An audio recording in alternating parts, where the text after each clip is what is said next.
ವಿಚಾರದಲ್ಲಿ ನಿಮಗೆ bottom of the deck ಬಂದಿರುವಂತಹದ್ದು ಇಂಪ್ರೆಸ್ ಕಾರ್ಡ್ ಬಂದಿದೆ. ಸೊ ಇಂಪ್ರೆಸ್ ಕಾರ್ಡ್ ಏನನ್ನು ರೆಪ್ರೆಸೆಂಟ್ ಮಾಡುತ್ತೆ?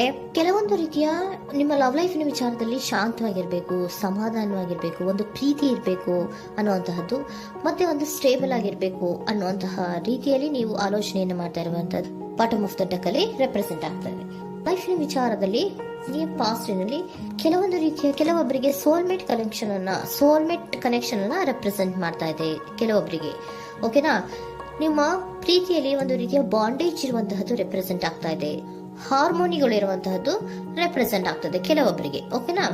ಮತ್ತೆ ಕೆಲವೊಬ್ಬರಿಗೆ ನಿಮ್ಮ ಲವ್ ಲೈಫ್ನ ವಿಚಾರದಲ್ಲಿ ಥರ್ಡ್ ಪಾರ್ಟಿ ಸಿಚುಯೇಷನ್ ಅನ್ನ ರೆಪ್ರೆಸೆಂಟ್ ಆಗ್ತಾ ಇದೆ. ಓಕೆನಾ? ಥರ್ಡ್ ಪಾರ್ಟಿ ಸಿಚುಯೇಷನ್ಸ್ ಅನ್ನ ರೆಪ್ರೆಸೆಂಟ್ ಮಾಡ್ತದೆ ನಿಯರ್ ಪಾಸ್ಟಿನಲ್ಲಿ ನಿಮಗೆ. ನೆಕ್ಸ್ಟ್ ಕಾರ್ಡ್ ಬಂದಿರುವಂತಹದ್ದು ಪೇಜ್ ಆಫ್ ಸೋರ್ಟ್ಸ್ ಬಂದಿದೆ. ಥರ್ಡ್ ಕಾರ್ಡ್ ಬಂದಿರುವಂತಹದ್ದು ಯಾವುದು? ನಿಮಗೆ ಪೇಜ್ ಆಫ್ ಸೋರ್ಟ್ಸ್ ಬಂದಿದೆ. ಸೊ ಕ್ಯೂರಿಯಾಸಿಟಿ ಇದ್ದಂತಹ, ನಿಮ್ಮ ಲವ್ ಲೈಫಿನ ವಿಚಾರದಲ್ಲಿ ಒಂದು ಕ್ಯೂರಿಯಾಸಿಟಿ ಇದ್ದಂತಹ, ಒಂದು ರೀತಿಯ ಬಾಂಡೇಜ್ ಇದ್ದಂತಹ, ಸ್ವಲ್ಪ ನೀವು ಮಾತಾಡಿರುವಂತಹ ಸಾಧ್ಯತೆಗಳು ರೀಸೆಂಟ್ ಪಾಸ್ಟಿನಲ್ಲಿ ರೆಪ್ರೆಸೆಂಟ್ ಆಗ್ತಾ ಇದೆ. ಸೊ ನಿಮ್ಮ ಲವ್ ಲೈಫಿನ ವಿಚಾರವಾಗಿ ಒಂದು ರೀತಿಯ ಬಾಂಡೇಜ್ ಇರುವಂತಹದ್ದು, ನೀವು ಕೆಲವೊಬ್ಬರಿಗೆ ಥರ್ಡ್ ಪಾರ್ಟಿ ಸಿಚುಯೇಷನ್ ಮತ್ತೆ ಕೆಲವೊಬ್ಬರಿಗೆ ಸೋಲ್ಮೇಟ್ ಕನೆಕ್ಷನ್ ಅನ್ನ ರೆಪ್ರೆಸೆಂಟ್ ಮಾಡ್ತಾ ಇದೆ. ಮತ್ತೆ ನಿಮ್ಮ ಲವ್ ಲೈಫಿನ ವಿಚಾರದಲ್ಲಿ ನೀವು ಮಾತಾಡಿರುವಂತಹದ್ದು ಕೂಡ ಕೆಲವೊಂದು ರೀತಿಯ ಮಾತುಕತೆಗಳು ಆಡಿರುವಂತಹದ್ದು, ಹೊಸ ಐಡಿಯಾಗಳನ್ನ ಮಾಡಿರುವಂತಹದ್ದು ಇಲ್ಲಿ ರೆಪ್ರೆಸೆಂಟ್ ಆಗ್ತದೆ. ಮೇ ಬಿ ನೀವು ಫ್ರೆಂಡ್ಸ್ ಗಳ ಮೂಲಕ ನೀವು ನಿಮ್ಮ ಪರ್ಸನ್ ಅನ್ನ ಭೇಟಿಯಾಗಿರಬಹುದು. ಯಾವುದೋ ಕೆಲವೊಂದು ಫಂಕ್ಷನ್ ಗಳಲ್ಲಿ ನೀವು ನಿಮ್ಮ ಪರ್ಸನ್ ಅನ್ನ ಭೇಟಿಯಾಗಿರುವಂತಹ ಸಾಧ್ಯತೆಗಳು ಇದೆ ಅನ್ನೋದನ್ನ ನಿಮ್ಮ ಪಾಸ್ಟಿನಲ್ಲಿ ರೆಪ್ರೆಸೆಂಟ್ ಮಾಡ್ತಾ ಇದೆ. ನೆಕ್ಸ್ಟ್, ಅಟ್ ಪ್ರೆಸೆಂಟಿನಲ್ಲಿ ಯಾಕೋ ನಿಮ್ಮ ಲವ್ ಲೈಫಿನ ವಿಚಾರದಲ್ಲಿ ಫೀಲಿಂಗ್ ಲೆಫ್ಟ್ ಔಟ್ ಆಗಿರುವಂತಹ ಸಾಧ್ಯತೆಗಳು ರೆಪ್ರೆಸೆಂಟ್ ಆಗ್ತಾ ಇದೆ. ಅಟ್ ಪ್ರೆಸೆಂಟಿನಲ್ಲಿ ಯಾಕೋ ಕೆಲವೊಂದು ರೀತಿಯ ಚಿಂತೆಗಳಿರುವಂತಹದ್ದು, ವರೀಸ್ಗಳಿರುವಂತಹದ್ದು, ಬೇಜಾರಿನಲ್ಲಿ ನಿಮ್ಮ ಲವ್ ಲೈಫಿನ ವಿಚಾರದಲ್ಲಿ ಇರುವಂತಹದ್ದು ರೆಪ್ರೆಸೆಂಟ್ ಆಗ್ತಾ ಇದೆ. ಯಾಕೆ ಅಂದ್ರೆ ನಿಮ್ಮ ಲವ್ ಲೈಫಿನ ವಿಚಾರವಾಗಿ ಕೆಲವೊಂದು ರೀತಿಯ ಬದಲಾವಣೆಗಳಾಗ್ತಾ ಇರುವಂತಹದ್ದು ರೆಪ್ರೆಸೆಂಟ್ ಆಗ್ತಾ ಇದೆ. ಯಾಕೋ ಕೆಲವೊಂದು ಚೇಂಜಸ್ಗಳಾಗ್ತಾ ಇರೋದ್ರಿಂದ ನೀವು ಬೇಜಾರಿನಲ್ಲಿ ಇರುವಂತಹದ್ದು. ನಿಮ್ಮ ಲವ್ ಲೈಫಿನ ವಿಚಾರವಾಗಿ ಯಾಕೋ ಪರಿಸ್ಥಿತಿಗಳು ಅಷ್ಟು ಚೆನ್ನಾಗಿಲ್ಲದೆ ಇರುವಂತಹದ್ದು ರೆಪ್ರೆಸೆಂಟ್ ಆಗ್ತಾ ಇದೆ. ಯಾಕೋ ಕೆಲವು ಬದಲಾವಣೆಗಳು, ಚೇಂಜಸ್ಗಳು ಆವಾಗಿಂದ ಆವಾಗಲೇ ಆಗ್ತಾ ಇರುವಂತಹದ್ರಿಂದ ನಿಮಗೆ ಬೇಜಾರಾಗಿರುವಂತಹದ್ದು ರೆಪ್ರೆಸೆಂಟ್ ಆಗ್ತಾ ಇರೋದು. ಮತ್ತೆ ಥರ್ಡ್ ಕಾರ್ಡ್ ಬಂದಿರುವಂತಹದ್ದು ಕ್ವೀನ್ ಆಫ್ ವ್ಯಾಂಡ್ಸ್ ಬಂದಿದೆ. ಸೊ ಕ್ವೀನ್ ಆಫ್ ವ್ಯಾಂಡ್ಸ್ ಏನಕ್ಕೆ ನಿಮಗೆ ಪದೇ ಪದೇ ಚೇಂಜಸ್ಗಳಾಗ್ತಾ ಇದೆ? ಆ ಚೇಂಜಸ್ಗಳಿಂದ ಯಾಕೋ ಕೆಲವೊಂದು ರೀತಿಯ ವೇರಿಯೇಷನ್ಗಳು ಆಗ್ತಾನೆ ಇರೋದ್ರಿಂದ ನಿಮಗೆ ಬೇಜಾರಾಗ್ತಾ ಇದೆ. ಸೊ ಅದಕ್ಕೋಸ್ಕರ ನೀವೇನ್ ಮಾಡ್ತೀರಾ? ಬಹಳ ಧೈರ್ಯವಾಗಿ ಕೆಲವೊಂದು ನಿರ್ಣಯಗಳನ್ನ ಮಾಡುವಂತಹ ಸಾಧ್ಯತೆಗಳು ಅಟ್ ಪ್ರೆಸೆಂಟ್ ನಲ್ಲಿ ರೆಪ್ರೆಸೆಂಟ್ ಆಗ್ತಾ ಇದೆ. ಬಹಳಷ್ಟು ಧೈರ್ಯದಿಂದ ಇಂಡಿಪೆಂಡೆಂಟ್ ಆಗಿ ಕೆಲವೊಂದು ನಿರ್ಣಯಗಳನ್ನ ಮಾಡಬೇಕು ಅನ್ನುವಂತಹ ಆಲೋಚನೆಗಳನ್ನ ಮಾಡ್ತಾ ಇರುವಂತದ್ದು ರೆಪ್ರೆಸೆಂಟ್ ಆಗ್ತಾ ಇದೆ. ಯಾಕೆ ಅಂದ್ರೆ ಆವಾಗಿಂದಾಗೆ ನಿಮ್ಮ ಲವ್ ಲೈಫಿನ ವಿಚಾರದಲ್ಲಿ ತುಂಬಾ ಏರುಪೇರುಗಳಾಗ್ತಾ ಇರೋದ್ರಿಂದ ಆ ವಿಚಾರದಲ್ಲಿ ಸ್ವಲ್ಪ ಬೇಜಾರುಗಳು ಇರುವಂತದ್ದು ರೆಪ್ರೆಸೆಂಟ್ ಆಗ್ತದೆ.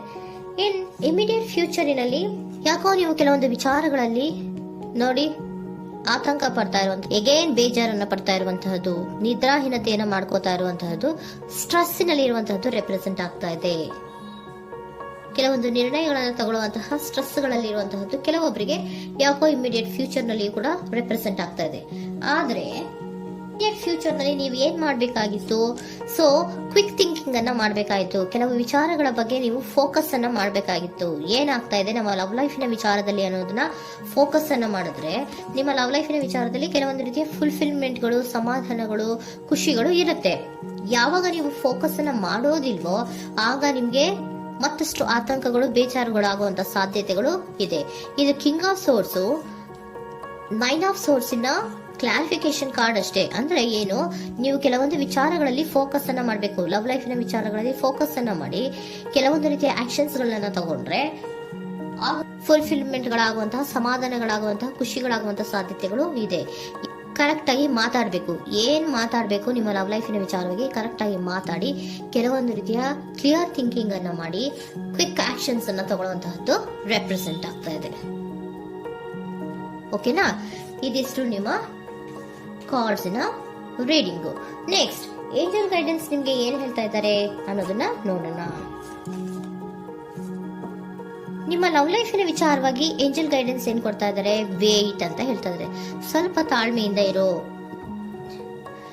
ಅವಸರದಲ್ಲಿ ಯಾವ ನಿರ್ಧಾರವನ್ನ ಕೂಡ ಮಾಡಬೇಡ ಅನ್ನೋದನ್ನ ಏಂಜಲ್ ಗೈಡೆನ್ಸ್ ಕೊಡ್ತಾ ಇದ್ದಾರೆ. It's up to you. ಇದು ಎಲ್ಲ ನಿನಗೆ ಬಿಟ್ಟಿರುವಂತಹದ್ದು. ಬೇಗ ಬೇಗ ಕೆಲವೊಂದು ನಿರ್ಧಾರಗಳನ್ನ ಕ್ವಿಕ್ ಥಿಂಕಿಂಗ್ ಅನ್ನ ಮಾಡಿದ್ರು ಕರೆಕ್ಟ್ ಆಗಿ ಕ್ಲಿಯರ್ ಥಿಂಕಿಂಗ್ ಅನ್ನ ಮಾಡಬೇಕು. ಸೊ ಕ್ಲಿಯರ್ ಥಿಂಕಿಂಗ್ ಅನ್ನ ಮಾಡೋದಕ್ಕೆ ಲವ್ ಲೈಫ್ ನ ವಿಚಾರವಾಗಿ ಸ್ವಲ್ಪ ಟೈಮ್ ಬೇಕಾಗುತ್ತೆ. ಅದಕ್ಕೋಸ್ಕರನೇ ಏಂಜಲ್ ಗೈಡೆನ್ಸ್ ನಿಮ್ಗೆ ಏನ್ ಕೊಡ್ತಾ ಇದಾರೆ, ಸ್ವಲ್ಪ ವೇಟ್ ಮಾಡಿ. ಇಟ್ಸ್ ಅಪ್ ಟು ಯು, ಇದು ನಿಮ್ಗೆ ಬಿಟ್ಟಿರುವಂತಹದ್ದು. ಪರ್ಫೆಕ್ಟ್ ಟೈಮಿಂಗ್, ಕೆಲವೊಂದು ವಿಚಾರಗಳಿಗೆ ಪರ್ಫೆಕ್ಟ್ ಟೈಮಿಂಗ್ ಅನ್ನೋದು ಅಥವಾ ಡಿವೈನ್ ಟೈಮಿಂಗ್ ಅನ್ನೋದು ಬರಬೇಕು. ಆಗ ಕೆಲವೊಂದು ನಿರ್ಣಯಗಳನ್ನ ಮಾಡಬಹುದು. ಸ್ವಲ್ಪ ನೀವು ಈಗ ಯಾವುದೇ ರೀತಿಯ ಅವಸರದ ನಿರ್ಧಾರಗಳನ್ನು ಮಾಡೋದು ಬೇಡ ಅಂತ ಹೇಳ್ತಾ ಇದ್ದಾರೆ. ಓಕೆ, ಸರೆಂಡರ್ ಕಾರ್ಡ್ ಏನ್ ಹೇಳ್ತಾ ಇದ್ದಾರೆ ಅನ್ನೋದನ್ನ ನೋಡೋಣ. So surrender, frustration doesn't open any doors.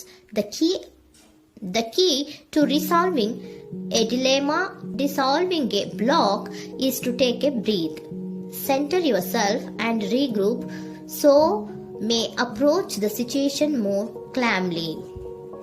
Frustration, ಹತಾಶೆ ಅನ್ನೋದು ಮಾಡ್ಕೋಬೇಡಿ. ಹತಾಶೆ ಮಾಡ್ಕೊಳ್ಳೋದ್ರಿಂದ ನಿಮ್ಗೆ ಯಾವುದೇ ರೀತಿಯ ಹೊಸ ಐಡಿಯಾಗಳು ಬರಲ್ಲ, ಹೊಸ ಥಿಂಕಿಂಗ್ಗಳು ಬರಲ್ಲ, ಕ್ಲಿಯರ್ ಥಿಂಕಿಂಗ್ ಅನ್ನ ಮಾಡಕ್ಕೆ ಸಾಧ್ಯ ಆಗಲ್ಲ. ಸೊ ಅದಕ್ಕೆ ನೀವೇನ್ ಮಾಡ್ಬೇಕು, ಫ್ರಸ್ಟ್ರೇಷನ್ ಅನ್ನ ಬಿಟ್ಬಿಟ್ರೆ ನೀವು ಸಮಾಧಾನವಾಗಿ ಯೋಚನೆ ಮಾಡಿ ಕೆಲವೊಂದು ನಿರ್ಧಾರಗಳನ್ನ ಮಾಡಿ ಅನ್ನೋದನ್ನ ಸರೆಂಡರ್ ಕಾರ್ಡ್ ಕೂಡ ನಿಮ್ಗೆ ಹೇಳ್ತಾ ಇದ್ದಾರೆ. ಸೊ ನಿಮ್ಮ ಲವ್ ಲೈಫಿನ ವಿಚಾರದಲ್ಲಿ ಈಗ ಸ್ವಲ್ಪ ನಿಮ್ಗೆ ಬೇಜಾರುಗಳಿರುವಂತಹದ್ದು, ಕೆಲವೊಂದು ಬದಲಾವಣೆಗಳು, ವೇರಿಯೇಷನ್ಗಳು ಆಗ್ತಾ ಇರುವಂತಹದ್ದು ರೆಪ್ರೆಸೆಂಟ್ ಆಗ್ತಾ ಇದೆ. ಸೊ ನಿಮ್ಮ ಲವ್ ಲೈಫಿನ ವಿಚಾರಕ್ಕೆ ಫ್ಯೂಚರಿನಲ್ಲಿ ಕೆಲವೊಂದು ಆಕ್ಷನ್ಸ್ ಅನ್ನ ತಗೋಬೇಕಾದ್ರೆ ಸ್ವಲ್ಪ ವೇಟ್ ಮಾಡಬೇಕು, ಕ್ಲಿಯರ್ ಆಗಿ ಥಿಂಕ್ ಮಾಡಬೇಕು, ಅದರದಲ್ಲಿ ಆಕ್ಷನ್ಸ್ ಅನ್ನ ತಗೋಬೇಕು ಅನ್ನೋದನ್ನ ಹೇಳ್ತಾ ಇದ್ದಾರೆ. ಓಕೆನಾ? ಆಗ ಮಾತ್ರ ನಿಮ್ಗೆ ನಿಮ್ಮ ಎನರ್ಜಿಯಲ್ಲಿ ಏನ್ ಶಾಂತತೆ ಬರಬೇಕು ಅಂತ ಹೇಳ್ತೀರಲ್ಲ, ಆ ಶಾಂತತೆ ಏನ್ ಬರಬೇಕು, ಲವ್ ಲೈಫಿನ ವಿಚಾರವಾಗಿ ಶಾಂತತೆ ಯಾವಾಗ ಬರುತ್ತೆ ಅಂದ್ರೆ ನೀವು ಕ್ಲಿಯರ್ ಥಿಂಕಿಂಗ್ ಅನ್ನ ಮಾಡಿದಾಗ ಮಾತ್ರ ಬರುವಂತಹದ್ದು ಅನ್ನೋದು ಕಾರ್ಡ್ಸ್ ಗಳಲ್ಲಿ